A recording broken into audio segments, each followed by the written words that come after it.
नमस्कार बच्चों, मैं हूँ शीला और आप देख रहे हैं भाषा जगत। बच्चों, यह कहानी जयंत विष्णु नार्लिकर की लिखी हुई पार नजर के, जिसका हिंदी में अनुवाद किया रेखा देश पांडे जी ने। बच्चों, यह कहानी एक काल्पनिक कहानी है जिसमें बताया है कि मंगल ग्रह पर भी जीव रहते हैं और वो धरती के नीचे रहते हैं, जबकि आज तक कुछ पता नहीं है कि किसी और दूसरे ग्रह पर भी कोई जीव रहते। तो ये सिर्फ है और सिर्फ लेखक की कल्पना है। तो चलिए शुरू करते हैं पार नजर के। इसमें जैसे कि एक रॉकेट दिखाया और ये एलियन जैसा कोई जीव दिखाया गया है, तो इससे आप थोड़ा बहुत तो समझ ही गए होंगे। वह एक सुरंगनुमा रास्ता था, मतलब एक ऐसा रास्ता जो गुफा जैसा था, सुरंग जैसा था, और वहां पर आम आदमी के आने जाने के लिए क्या थी, मनाही थी। लेकिन छोटू ने क्या किया, एक दिन अपने पापा का सिक्योरिटी पास उठाया। सिक्योरिटी पास का मतलब होता है कि आई कार्ड, जैसे सिक्योरिटी के लिए रखते हैं कि भी कोई भी ऐरा गैरा चीज जगह पे ना जा सके, उनके लिए खास कार्ड, जैसे आपके स्कूल के लिए एक आई कार्ड होता है वैसे ही। और वो फिर जा पहुंचा सुरंग में। फिर क्या हुआ, छोटू की मम्मी ने उसको डांटा और बोला कि मैंने तुम्हें कितनी बार समझाया है कि तुम उस तरफ मत जा करो। छोटू ने पूछा अपनी मम्मी से कि फिर पापा क्यों जाते हो, तो रोज रोज वहां पे जाते हैं। मम्मी ने कहा कि पापा को तो काम पे जाना होता है, पापा की ड्यूटी होती है। रोजाना यही वार्तालाप हुआ करता था। वार्तालाप मतलब कि बातचीत हुआ करती थी, दोनों मम्मी बेटा की यही बातें हुआ करती थी डेली। तो वो जो सुरंगनुमा रास्ता था, वहां पर छोटू के पापा डेली जाया करते थे। क्यों? क्योंकि वो वहां पर काम करते थे और वहां पर आम लोगों के आने जाने के लिए मनाही थी। वहां पर कुछ चुनिंदा लोग ही सुरंगनुमा रास्ते में जाते थे। चुनिंदा का मतलब होता है कि चुने हुए लोग ही उस रास्ते में जाते थे, और छोटू के पापा भी इन चुने हुए लोगों में से एक थे। तो एक दिन जो छोटू की छुट्टी थी और छोटू के पापा भी घर पर आराम कर रहे थे, उनकी भी छुट्टी थी। तो छोटू ने क्या किया कि नजर बचा के चोरी चुपके अपने पापा का सिक्योरिटी पास हथिया लिया। हथियाला मतलब अपने कब्जे में कर लिया, छुपा लिया, और फिर चल दिया सुरंग की तरफ। वैसे तो उसकी पूरी जो कॉलोनी थी वो जमीन के नीचे बसी हुई थी, और जो ये सुरंगनुमा रास्ता था जिसके अंदर दिए जल रहे थे, प्रवेश करने से पहले एक दरवाजे का सामना करना था। प्रवेश मतलब कि उसके अंदर अंदर जाने से पहले, एंटर करने से पहले एक दरवाजे का सामना करना पड़ा उसको। वहां पर एक खांचा बना हुआ था, मतलब एक ऐसी जगह बनी हुई थी जहां पर सिक्योरिटी पास को दिखाना होता, लगाना होता। छोटू ने अपना कार्ड जो क्या उस दरवाजे के खांचे के अंदर डाला और तुरंत दरवाजा खुल गया। और दरवाजा खुल के छोटू ने उस सुरंग में प्रवेश कर लिया, और अंदर वाले खांचे में, मतलब अंदर की तरफ भी वो ऐसी जगह बनी थी, उसका सिक्योरिटी पास पहुंच गया। उसने कार्ड उठाया और कार्ड उठाते ही दरवाजा बंद हो गया। छोटू ने चारों तरफ नजर दौड़ाई, मतलब चारों तरफ देखा। वो सुरंगनुमा जो रास्ता था वो ऊपर की तरफ जाता था, यानी जमीन के ऊपर का सफर कर आने का उसको आज मौका मिल गया था। वो लोग तो जमीन के नीचे रहते थे, लेकिन उसने सोचा कि आज तो ये जमीन की ऊपर की तरफ जा रहा, तो जमीन पे ही जा रहा था, आज तो मैं जमीन के ऊपर घूम के आऊंगा। उसको मतलब उसने अपने मन में ये सोचा, लेकिन कहाँ, मगर कहाँ, मौका हाथ लगते फिसल गया। मतलब मौका हाथ लगते उसके हाथ से मौका निकल गया। सुरंग में जगह जगह लगाए निरीक्षक यंत्र। निरीक्षक यंत्र होते हैं सिक्योरिटी कैमराज। जो छोटू को जानकारी छोटू को नहीं थी उनके बारे में, मगर छोटू के जो अंदर आते ही पहले निरीक्षक यंत्र ने क्या किया कि उसको छोटू को देखा कि भाई उसे संदेहास्पद स्थिति लगी, मतलब उसको बहुत ही शक वाली स्थिति लगी कि कोई अजनबी है, यानी यहाँ पर रोज काम करने वालों में से नहीं है। इतने छोटे कद का आदमी सुरंग में कैसे आ गया?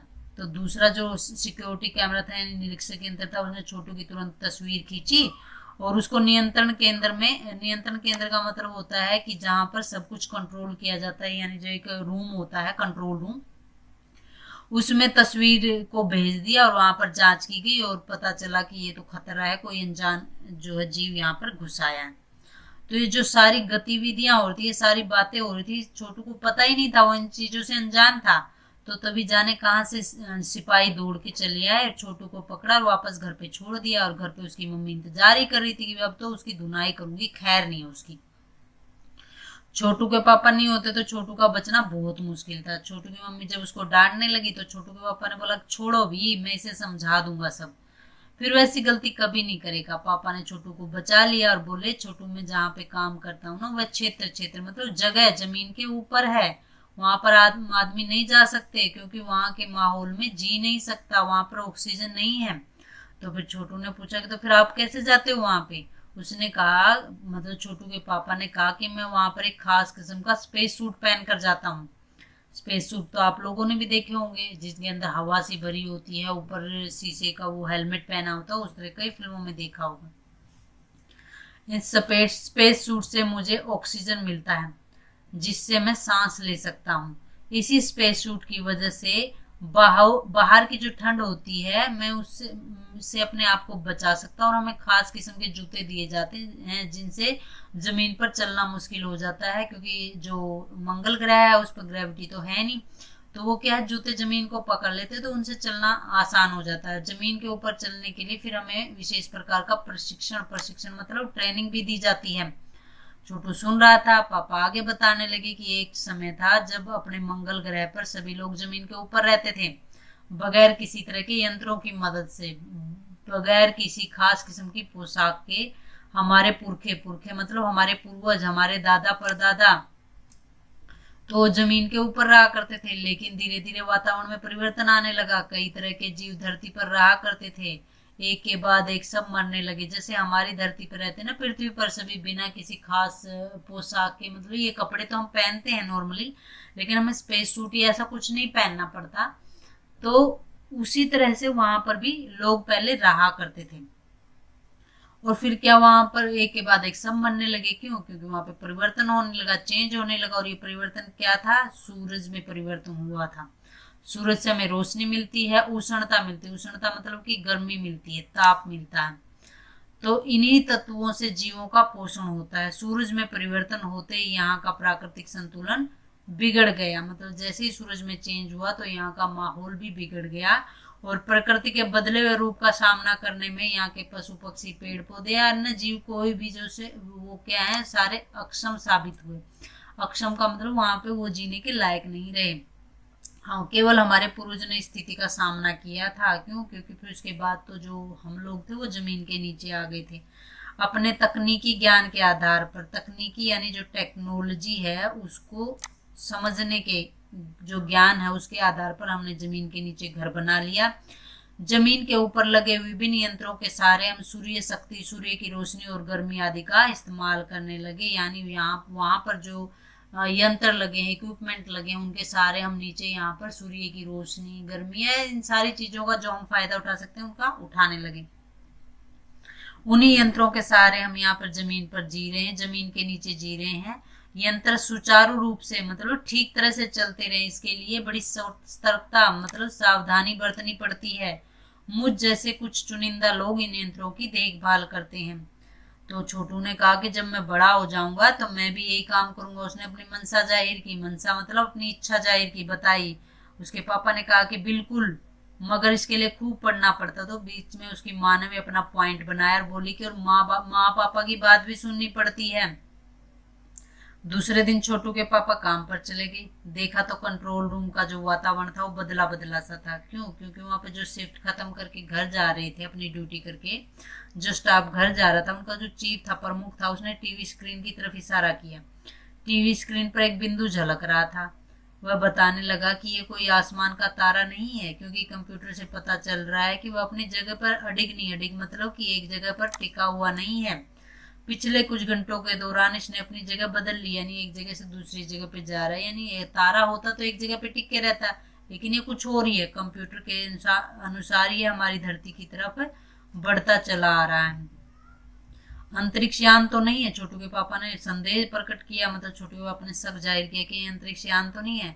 तो उसने बोला कि जो चीफ था वहां का, उसने बोला कि संदेह तो हमें भी, यानी शक तो हमें भी है, लेकिन आप ना इस पे बराबर नजर रखिएगा, ध्यान रखिएगा। छोटू के पापा सोच में डूब गए कि एक सचमुच अंतरिक्ष यान है। अंतरिक्ष यान क्या होता है? स्पेसशिप, जो रॉकेट लॉन्च करते हैं ना, वो कहाँ से आ रहा होगा? सौर मंडल में हमारी धरती के अलावा और कौन कौन से ग्रह जीवों का अस्तित्व, ग्रह पर जीवों का अस्तित्व रहा होगा। अस्तित्व का मतलब होगा कि नामो निशान की, और कहाँ कहाँ पर जीव होंगे।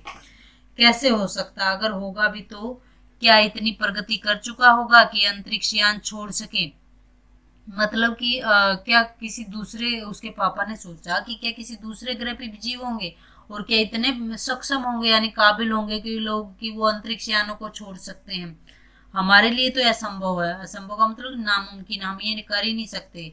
उसके लिए आवश्यक मात्रा में ऊर्जा तो हो, काश इस नए मेहमान को नजदीक से देखा जा सकता। हाँ, अगर वह इसी तरफ आ रहा होगा तब तो यह संभव हो सकेगा देखने।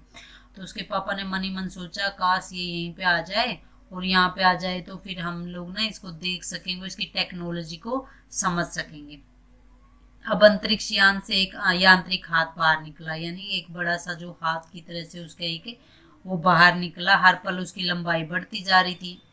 छोटू के पापा ने अवलोकन जारी रखा। अवलोकन का मतलब कि उसकी तरफ देखना, ध्यान रखना जारी रखा।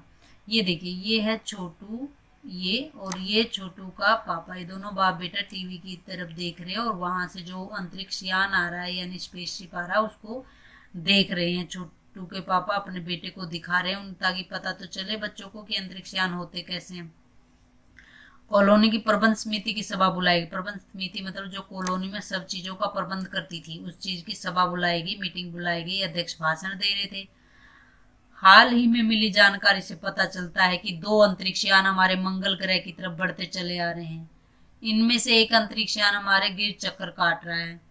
उसने जो चीफ था अध्यक्ष ने बताया कि अभी आजकल हमें जानकारी मिली है कि जो 2 अंतरिक्ष यान स्पेसशिप हमारे मंगल की तरफ बढ़ रहे हैं और एक तो हमारे अंतरिक्ष यान जो हमारे अंतरिक्ष यान हमारे मंगल ग्रह का चक्कर काट रहा है, और कंप्यूटर के अनुसार जो अंतरिक्ष यान वो नजदीक के ही किसी ग्रह से छोड़े गए हैं। ऐसी हालत में हमें क्या करना चाहिए? इसकी कोई सुनिश्चित योजना बना जाए। सुनिश्चित मतलब कि जो बढ़िया सी योजना हो, जिसके लिए एकदम सही हो योजना, वो बनाना जरूरी है। नंबर 1 आपका क्या ख्याल है? नंबर 1 क्या था? वहां पे कॉलोनी की जो सुरक्षा थी उसकी पूरी जिम्मेदारी नंबर 1 पे थी। यानी वहां पर लोगों के जो जीवों के नाम नहीं होते थे, उनके नंबर होते थे। उसने जो नंबर 1 है उसने कुछ कागज समेटे और बोलना शुरू कर दिया कि इन दोनों अंतरिक्ष यानों को जलाकर खाक देने की क्षमता हम रखते हैं, यानी हम इसको जला सकते हैं, लेकिन इससे हमें कोई जानकारी नहीं मिलेगी। अंतरिक्ष यान को बेकार करके जमीन पे उतारने की ताकत हमारे पास नहीं है, यानी इतने कोई ताकतवर यंत्र यानी हथियार या कुछ भी वो हमारे पास नहीं है। हाँ, अगर ये अंतरिक्ष यान खुद ब खुद जमीन पर उतर जाते हैं तो उन्हें बेकार कर देने की क्षमता हमें अवश्य है। क्षमता का मतलब होता है ताकत है। मेरी जानकारी के अनुसार अंतरिक्ष यानों में सिर्फ यंत्र हैं, किसी तरह के जीव इसमें सवार नहीं, यानी ये खाली सिर्फ वो हैं, क्या बोलते हैं, रॉकेट हैं, इसमें कोई जीव नहीं है। नंबर 1 की बात सही लगती है। नंबर 2 एक वैज्ञानिक था, उसने कहा कि मेरे को भी लगता है कि नंबर 1 सही बोल रहा है। बोले कि हालांकि यंत्रों को बेकार कर देने में भी खतरा है, क्योंकि इनके अगर ये बेकार हो गए तो जो दूसरे ग्रह के लोग हैं जिन्होंने ये यंत्र भेजे हैं वो जान जाएंगे कि यहाँ पर कुछ ना कुछ तो है। तो इसलिए मेरी राय है कि सिर्फ अवलोकन करता रहना चाहिए, नहीं इसको ध्यान से देखते रहना चाहिए। जहां तक हो सके हमें अपने अस्तित्व को छिपाए रखना चाहिए, कि मतलब पता नहीं चलना चाहिए किसी को कि हम यानी कोई जीव भी यहाँ पर रहता है, क्योंकि हो सकता है जिन लोगों ने अंतरिक्ष यान भेजे हैं वो कल बड़े बड़े अंतरिक्ष यान भेजे जो हम खत्म कर देंगे। हमें यहाँ का प्रबंध कुछ इस तरह रखना चाहिए जिससे इन यंत्रों को यह गलत फहमी हो कि जमीन पर कोई भी चीज इतनी महत्वपूर्ण नहीं है कि जिससे वे लाभ उठा सकें। अध्यक्ष महोदय से मैं ये दरख्वास्त करता हूँ कि इस तरह का प्रबंध हमारे यहाँ किया जाए। नंबर 3 सामाजिक व्यवस्था का काम देखते थे। उसने कहा कि ऐसे कोई प्रबंध की जाए ताकि ये सब मतलब उनको जो भेजा गया रॉकेट उनको पता ही ना चले कि यहाँ पे कुछ ऐसा खास है, ये यहाँ पे लोग रहते हैं, यानी यहाँ पे बिल्कुल भी हलचल नहीं होनी चाहिए, बिल्कुल किसी को पता नहीं लगना चाहिए। उनकी बात के जवाब में अध्यक्ष साहब कुछ बोलने ही जा रहे थे कि फोन की घंटी बजी।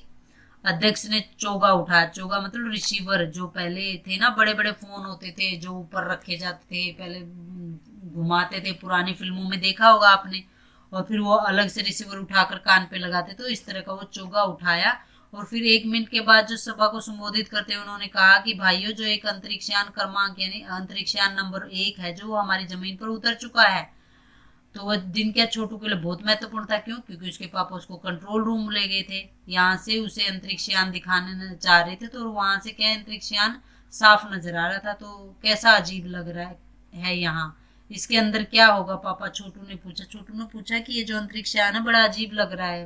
उसको थोड़ी क्यूरियोसिटी हो रही थी, थोड़ी उत्सुकता हो रही थी कि इसके अंदर पता नहीं क्या होगा। उसके पापा ने कहा कि अभी कुछ नहीं कहा जा सकता, बस उसका निरीक्षण किया जा सकता है, यानी उसको ध्यान से देख ही सकते। ये देखिए, ये अंतरिक्ष यान है और ये इसका यांत्रिक हाथ है, और ये सारे लोग जो हैं वो कर रहे हैं निरीक्षण करे। और ये छोटू देखो बदमाशी करते हुए कुछ बटन दबा रहा है, ये सिर्फ टीवी पे इसको देख रहे और ये बदमाशी कर रहा है। तो फिर क्या हुआ कि उसके पापा ने बोला कि उसके हर अंग पर हमारा नियंत्रण, यानी हम उसको पूरे को कंट्रोल कर रहे हैं कि वो चाहे हम उसके साथ वैसा व्यवहार कर सकते हैं, लेकिन हम कुछ करेंगे नहीं। अब वक्त आने पर हम अगला कदम उठाएंगे, अब इसको ध्यान से देख रहे हैं, छोटू के पापा ने बताया। उन्होंने छोटू को एक कंसोल दिया, यानी एक ये देखिए ये है कंसोल, एक बड़ा सा जो बटन्स का एक रिमोट कंट्रोल सा होता है उसको बोलते हैं कंसोल, जिस पर कई बटन थे। अब अंतरिक्ष यान से एक यांत्रिक हाथ बाहर निकला। ये यांत्रिक हाथ बाहर निकला, वो क्यों निकला और उसकी लंबाई बढ़ती जा रही थी, क्योंकि वो जमीन से क्या मिट्टी लेना चाह रहा था, तो वो मिट्टी उकेर रहा था ऐसे। तो सब लोग स्क्रीन पर दिखाई दे रही अंतरिक्ष यान की हरकत को ध्यान से देख रहे थे, सिवाय छोटू के, क्योंकि उसका ध्यान कहीं और ही लगा हुआ था। छोटू ने एक लाल लाल बटन देख लिया था। छोटू का सारा ध्यान कंसोल पैनल पर था। कंसोल पर बटन दबाने की अपनी इच्छा को वह रोक नहीं पाया। उसने क्या किया कि लाल लाल बटन उसने दबा दिया। वो जो लाल लाल बटन था बरबस ही अपनी तरफ खींच रहा था, यानी अचानक ही, यानी उसको बिल्कुल उसका ध्यान उसकी तरफ जा रहा था। और सहसा खतरे की घंटी बजी, यानी वहां पे घंटी बज गई। सबकी निगाहें कंसोल पर गई। क्यों? क्योंकि छोटू ने बटन दबा दिया था। तो छोटू के पापा ने क्या किया, छोटू को उधर खींचा, एक झापड़ दिया और लाल बटन को पूर्व की स्थिति में ला दिया, लाल बटन को पहले की तरह ला दिया। मगर उस तरफ अब अंतरिक्ष यान के उस आंतरिक हाथ की हरकत सहसा रुक गई थी। यंत्र बेकार हो गया था।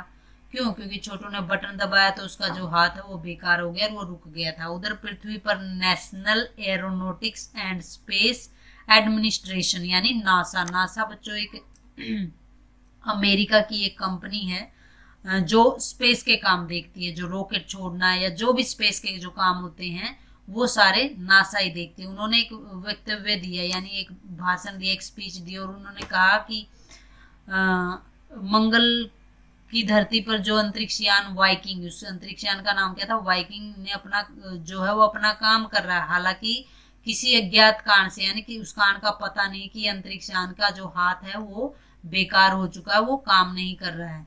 जो नासा के तकनीशियन थे इस बारे में जांच करे, तकनीशियन मतलब जो टेक्नोलॉजी में एक्सपर्ट थे, वो इस बारे में काम कर रहे हैं तथा इस यांत्रिक हाथ को दुरुस्त करने का प्रयास जारी, दुरुस्त मतलब ठीक करने का।